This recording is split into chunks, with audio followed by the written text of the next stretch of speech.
بسم اللہ الرحمن الرحیم۔ کیا صحیح کیا غلط، سلسلہ نمبر 274، کتاب البیوع یعنی خرید و فروخت کا بیان۔ از افادات حضرت مولانا مفتی اسامہ صاحب دامت برکاتہم العالیہ، استاذ حدیث و تفسیر جامعہ اسلامیہ تعلیم الدین ڈابیل، آواز و پیشکش محمد شہزاد اورنگ آبادی۔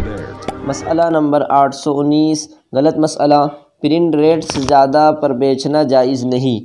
صحیح مسئلہ، جائز ہے، البتہ خلاف قانون ہو تو اس سے احتیاط چاہیے۔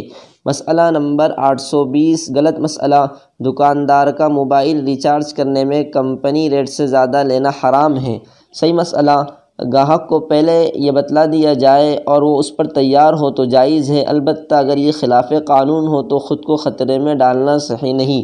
مسئلہ نمبر 821، غلط مسئلہ، معین وقت تک کے لیے بیچنا، مثلاً کہا 1 سال تک کے لیے یہ چیز بیچی تو جائز ہے۔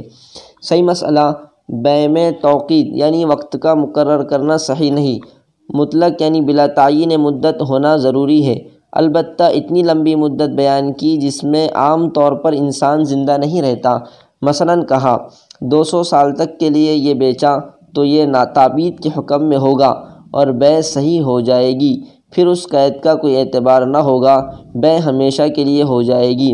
البتہ نکاح کا حکم مختلف ہے کہ اس میں لمبی مدت بیان کرے تب بھی نکاح صحیح نہ ہوگا۔ فقط والسلام۔